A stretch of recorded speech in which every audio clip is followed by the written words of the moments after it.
Olá, sou Vlad para a História, conheço sobre tiro, este é o Zastava M76, uma arma que ficou famosa certamente pelas guerras iugoslavas e pelos muitos outros conflitos balcânicos e não só, nos quais participou de longe. O leigo dirá, mas isso não é um Dragunov ou não é só um AK um pouco maior? Na verdade, como sempre, a história é um pouco mais complicada do que isso. Do bloco comunista saíram três armas famosas de atirador de elite que de longe parecem muito semelhantes. Claramente o Dragunov, que já vimos bastante no canal, o Pushka semiautomata com luneta romeno, que também já analisamos, e o M76, como dizer, com o M76 finalmente fechamos a tríade dessas armas de atirador de elite orientais.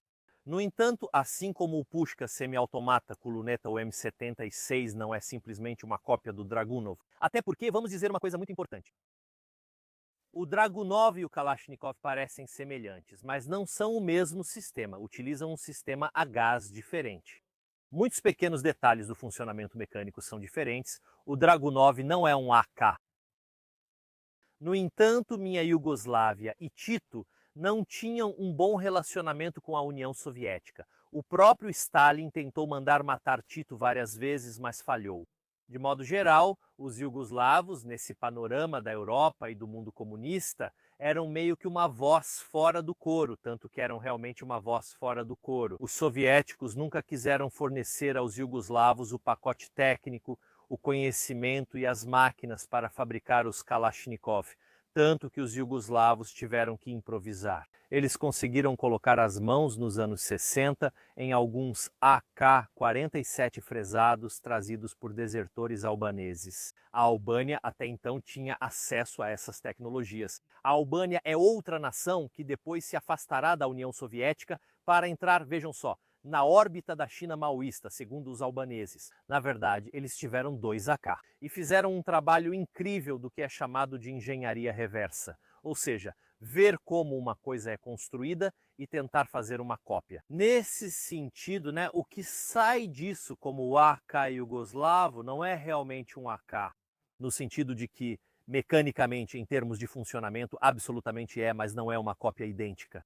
A grande maioria dos componentes não é compatível entre os dois. Se eu pegar um AK polonês e depois pegar um AK búlgaro ou um russo, exceto por pequenas diferenças, geralmente várias partes são intercambiáveis até certo ponto, mas mesmo assim há muitas diferenças de construção. Se formos, por exemplo, para a China comunista, os AK deles são ainda mais diferentes, mas ainda assim são muito parecidos. Em certos aspectos, isso não se aplica aos AKs jugoslavos, que, embora em forma e tamanho sejam uma imitação do AK soviético, não o são nos detalhes. Eles quase não têm nenhuma peça compatível. Resumindo, no momento em que os soviéticos introduzem o Dragunov, e, em geral, percebe-se a necessidade de ter algo que possa alcançar um pouco mais longe. Utilizando munição de potência total em vez de munição intermediária, é preciso improvisar um pouco, improvisar. Os romenos já tinham feito isso,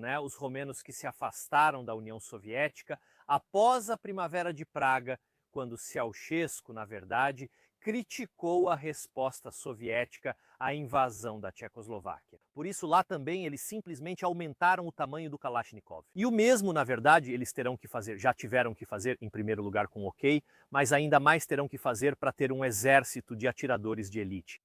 Assim surge o M76. As primeiras unidades são de 75, mas a adoção oficial foi em 1976. Que não é apenas um K aumentado, é uma Zastava M70 aumentada, que por sua vez é uma improvisação, talvez não improvisação, uma cópia adaptada de um K capturado pelos albaneses. Enfim, os soviéticos fizeram o que podiam para impedir que os iugoslavos obtivessem essas tecnologias, mas os iugoslavos não sabiam disso e, portanto, fizeram mesmo assim. De qualquer forma, vamos mover a câmera, vamos ver de perto como é feito. Vamos analisar mais de perto este M76. Então, como sempre, nossos tours começam. Nas inscrições da arma, do lado direito do carro, encontramos repetido em vários pontos o número de série da arma, mas também notamos um sinal muito interessante. Agora não tem mais. mas havia material radioativo dentro dessas ópticas para iluminar o retículo. Se acreditam que há pedras picantes que fazem mal, aí já é diferente. Na outra face, a óptica exibe o nome do modelo. Mas, acima de tudo, vemos Zastava, Kragujevac, Iugoslávia, Kragujevac, que é a cidade, justamente. Hoje, na Sérvia, após a dissolução da Iugoslávia, onde ainda hoje, na verdade, a fábrica de armas opera e funciona e produz armas de fogo. Quanto ao visual em geral, como vocês podem ver, para um leigo, lembra bastante um AK ampliado. No entanto, claramente, uma vez que nos aproximamos e vemos um pouco mais de perto, é um AK sim, mas acima de tudo é um M70 ampliado. Porque, como já mencionamos ao contar a história, os AKs iugoslavos de certo modo são e não são AKs, porque são cópias feitas por engenharia reversa, cópias obtidas através de desertores albaneses dos AKs soviéticos. Mas não têm peças em comum, porque foram construídas do zero, com outras máquinas, outras tolerâncias, e essas coisas aqui, mecanicamente falando, são um sistema AK, mas na construção tem muitas diferenças. Então isso não é apenas um AK ampliado, isso é principalmente um M70 ampliado, isso é algo muito importante de se destacar. Então, o receptor também sim, um receptor mais longo, mas um receptor derivado do M70. Vamos dar uma olhada nos controles da arma. Temos claramente uma trava de segurança que também serve como uma tampa para impedir a entrada de sujeira. Com a trava de segurança ativada para baixo, só é possível disparar em modo semiautomático com essas armas. Temos também claramente a alavanca do ferrolho, que, como vocês podem imaginar, serve para mover o ferrolho, e temos, além disso, o gatilho. O botão de liberação do carregador. Os carregadores são de 10 tiros. Esses carregadores, infelizmente, são a parte fraca do sistema. Vamos ver isso um pouco melhor durante o teste de tiro. Mas como eles travam o ferrolho quando as balas acabam, funcionando como um rudimentar hold open, pensem na Beretta 34 e 35, eles funcionam literalmente travando o ferrolho no elevador. Bem, muitas vezes esses elevadores não têm o comprimento correto, são um pouco mais curtos. E acontece como neste carregador, que eles ficam presos, por exemplo, desta maneira. Olha, vejam, eles ficam presos desse jeito.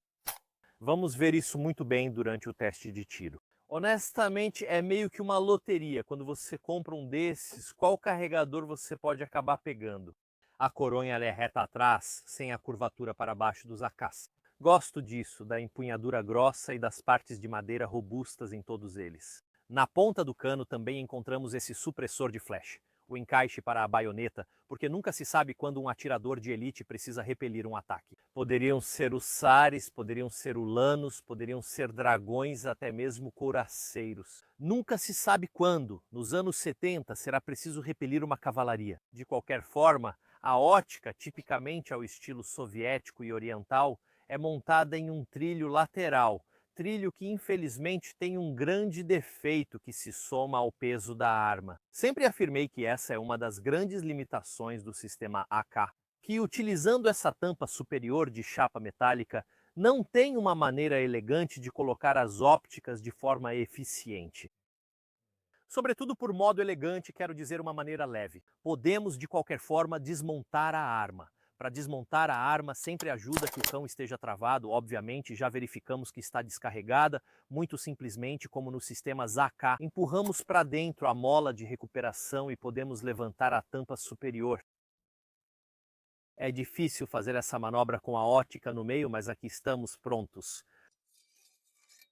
Como vocês podem ver, é uma simples peça de chapa para fechar. O sistema da arma nem é confiável para funcionar. Daqui já percebemos isso.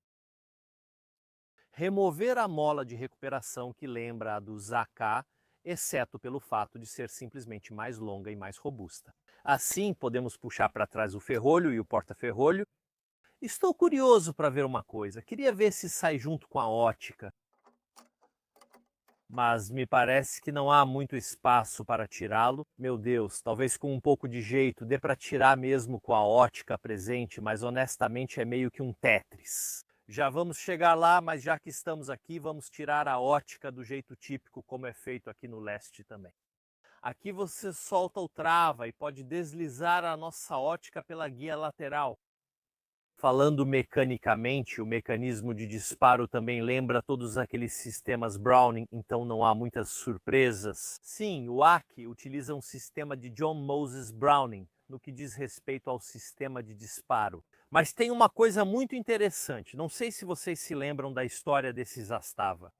Muitos desses fuzis foram apreendidos há alguns anos. Por causa da questão da desmilitarização, um dos problemas da desmilitarização, dizendo que essas armas podem ser facilmente convertidas para uso automático, é que esses fuzis apresentam o que é chamado no jargão de consenso rajada. O consenso rajada é essa alavanca aqui. Agora vejam, olhem só uma coisa, vejam que se eu aperto o gatilho, a arma não dispara. No AK, essa alavanca é pressionada para frente pelo transportador do ferrolho, cuja verdadeira função nós depois pensamos no consenso rajada. Quando a arma está em rajada, a alavanca é pressionada para frente pelo ferrolho, que então, quando o ferrolho está fechando, faz liberar o cão, mas também é uma parte fundamental do sistema de segurança, pois o ferrolho, se não estiver fechado, faz com que não possamos liberar o gatilho. É também o que é chamado de uma trava com a arma fora de bateria, por isso, na verdade, é a única maneira de a arma disparar. Não sei se dá para ver daqui, seria pressionar essa alavanca para frente. Pronto, agora eu a pressionei manualmente para frente. E neste momento, como vocês podem ver, o cão pode ser liberado. É um detalhe muito interessante, porque nos AK desmilitarizados, mas também naqueles para o mercado civil, essa parte do mecanismo de disparo não está presente. Eu estou muito acostumado, ainda desde os tempos da Polônia, onde, como vocês sabem, além do automático é permitido com algumas licenças. Mas também, veja, as armas desmilitarizadas mantêm essa alavanca. Sempre acho muito estranho ver os AK desmilitarizados em detalhes que removem essa parte. Honestamente, não sei o quanto isso é útil para justamente impedir que a arma volte a ser automática, mas com certeza isso deixa a arma um pouco menos segura, porque essa alavanca impede que justamente o cão seja liberado se o ferrolho não estiver perfeitamente fechado. Fora isso, como vocês podem ver, em todos os aspectos é um mecanismo AK. Também encontramos o mecanismo AK ampliado. No ferrolho, novamente simplesmente ampliado, o próprio ferrolho da arma, classicamente com 2 ressaltos de travamento. Desse ponto de vista não há surpresas. Mecanicamente falando, assim, é só entre aspas, apenas um M70. Aliás, ao avançar o ferrolho manualmente, sem a sua mola, dá para sentir exatamente o momento em que o ferrolho empurra. Nessa alavanca de frente, o termo italiano que me vem à mente é consenso, rajada. Deveríamos chamá-la mais de uma alavanca de segurança adicional, uma trava automática extra, porque tem exatamente o momento aqui em que ela entra em fechamento. E aqui está o clique que vocês ouvem, é exatamente o clique dessa alavanca. Um pequeno detalhe que espero que interesse alguém. Podemos então colocar novamente a mola de retorno, vamos colocar a nossa tampa superior. Aqui também, velha chapa de metal tem que empurrar um pouco. Ela está se rebelando contra mim, ok? Podemos também colocar a ótica de volta no seu trilho e travá-la na posição. E pronto, a arma está novamente pronta para uso. Vamos testá-la e aqui estamos finalmente para testar este incrível M76.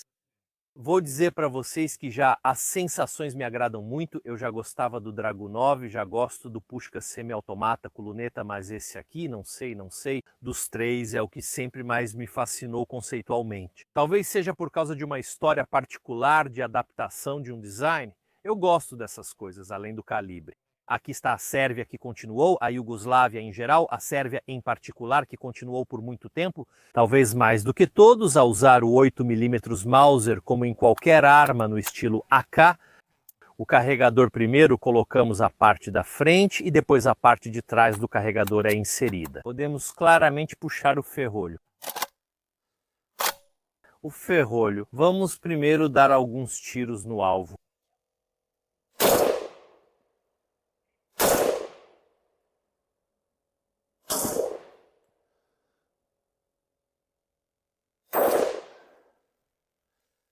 E de uma maneira bem artesanal. O ferrolho trava no carregador, vamos removê-lo. É exatamente o que ocorre, assim como acontecia historicamente com Ian McCollum. Infelizmente, o ferrolho bate de forma bastante solta no elevador, que também pode girar se o levantador se mover. A M76, como já dissemos, tem esse grande defeito. Como eles implementaram essa abertura de retenção dessa maneira, nos AK funciona razoavelmente bem, mas nos carregadores não, mesmo sendo considerado algo comum. Obrigado. Militarmente, essas coisas costumam ser descartáveis e jogadas fora. Honestamente, você pode consertar um deles rapidamente desde que funcione. Não é um grande problema. Vamos fazer o seguinte, vamos recarregar, quero sentar um pouco. Não estamos a uma distância muito longa, estamos a uns 50 metros, mas quero ver o que podemos fazer com apoio, claro, atirar com apoio nessa distância, por favor. Pegar. Acertar uma silhueta retangular não é muito difícil, porque só fazemos tiro esportivo, mas mesmo assim quero dar uma olhada. Vamos mirar, digamos, na cabeça da silhueta, porque a arma, né, o proprietário me disse que não está perfeitamente calibrada, até porque a mira tinha sido remontada algumas vezes, tinha sido desmontada, então agora não vamos tentar ver onde está o centro do agrupamento, mas vamos ver se pelo menos conseguimos disparar alguns tiros.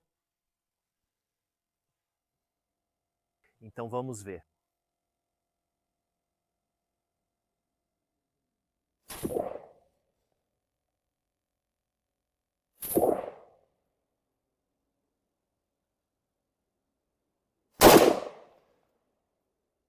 Impressionante, estou um pouco alto mirando na cabeça.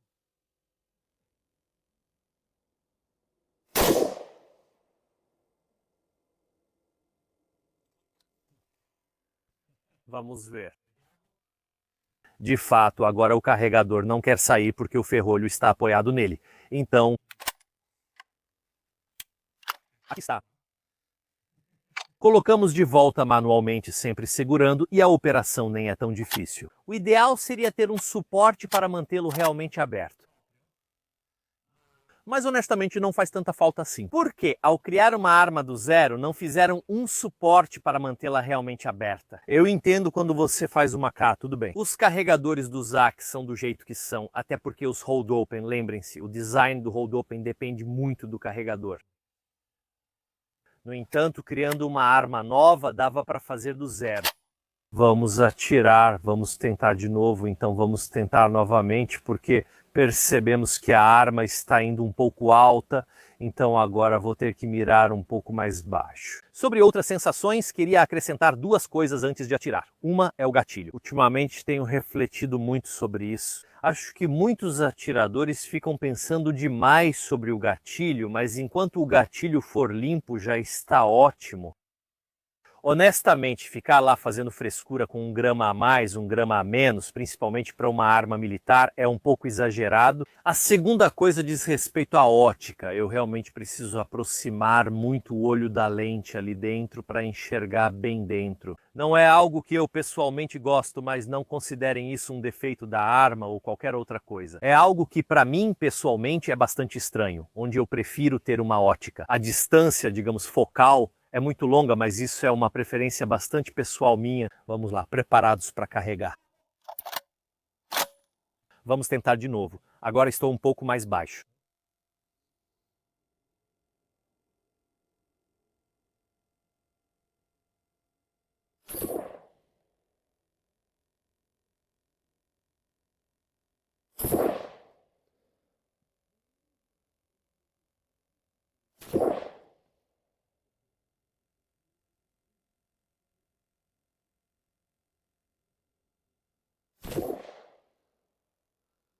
Okay.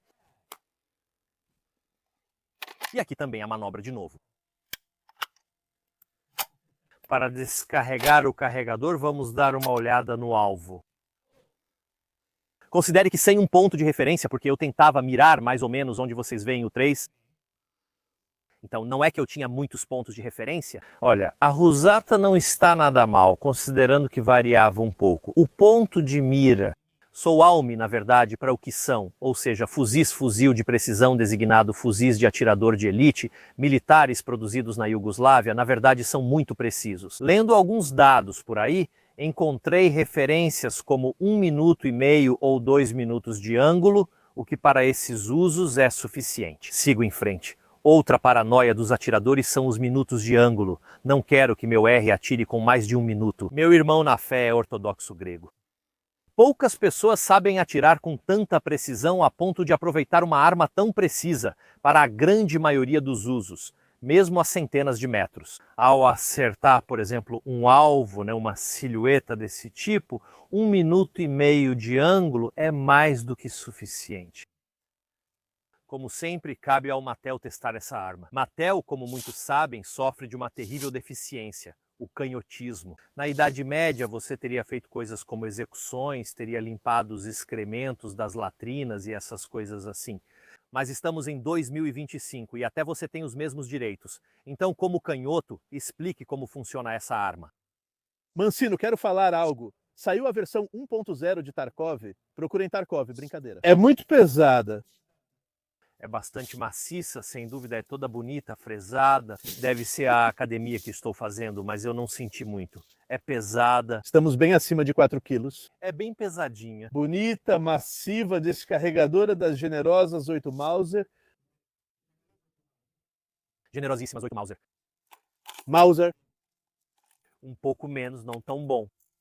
Vai. Ok, você tem a vantagem de ser canhoto com o zaque. Você tem a alça do lado certo. A alça do lado certo. Então...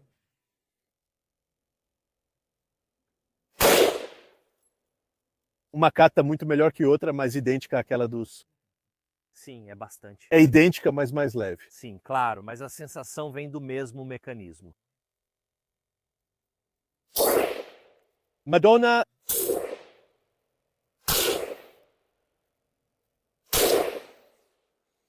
Atenção, você está cometendo o velho erro dos tons, então precisa agir. Você tem que fazer assim. Aqui você tem que ser habilidoso. Aqui teria sido melhor ser destro, aqui teria sido melhor ser destro. Assim você segura. Muito bem, vai em frente. Assim. Muito desconfortável.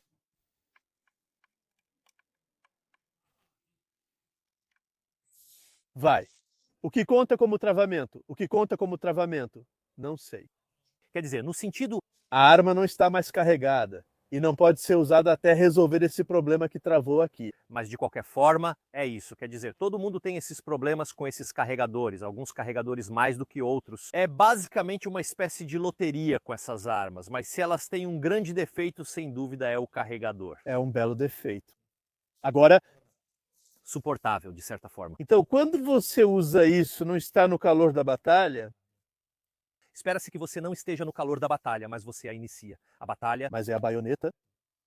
Em teoria, também tem um encaixe para a baioneta e por isso é muito agradável de atirar. Tenho que dizer, quase não recua, caramba. Para ser um automouse? É, automouse, não parecia um automouse. Não recua menos que o fall, recua menos que o fall, é muito. Muito dócil, sistema a gás, ok, mas o curso é longo. Sim, e na minha opinião aqui passa de 5 quilos.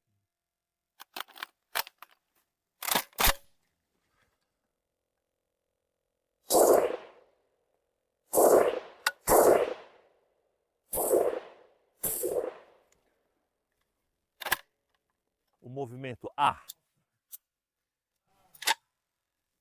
Zastafaz. M76 é um capítulo interessante da história. Armiera. Eu adoro esses AKs jugoslavos, porque para mim a história de como eles surgiram justamente com uma adaptação, numa engenharia reversa extrema, é muito interessante. De longe parecem AKs, mecanicamente são AKs, mas praticamente não tem nenhuma peça em comum. De qualquer forma, conta uma história de engenhosidade e adaptação como poucas. Essas armas ainda são muito usadas em vários conflitos, porque continuam sendo armas muito boas. O calibre delas talvez não seja o mais popular, mas existem versões em 7,62 por 54R ou até mesmo em 0,308. Winchester. Assim, ainda é uma arma excelente para esses fins. Obrigado por assistirem. Lembrem-se, esses vídeos são feitos por vocês, como hoje pelo dono desta arma, que veio até aqui ao Campo Sur, na província de Pavia.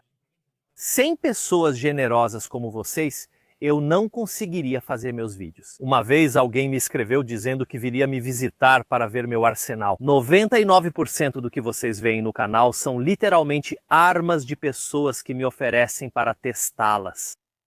Se vocês tiverem interesse, então, para me ajudar, antes de tudo, me escrevam. Talvez vocês tenham alguma peça interessante que eu possa filmar. Caso contrário, considerem se inscrever no canal para basicamente pagar o campo aqui atrás, porque fazer essas coisas não é nada gratuito. E ser youtuber não é o meu trabalho, eu faço outra coisa da vida. Ou melhor, eu estou no ramo de armas, mas no mundo das armas também tenho que trabalhar como um cidadão normal. Considerem também basicamente deixar um like, um comentário e se inscrever no canal ajuda muito. O algoritmo do YouTube, que não gosta nem um pouco de armas de fogo, continua desmonetizando meus vídeos. E talvez, deixando alguns likes, a gente convence eles de que na verdade não estamos fazendo nada de errado. Por hoje é só da minha parte, nós como sempre nos vemos na próxima.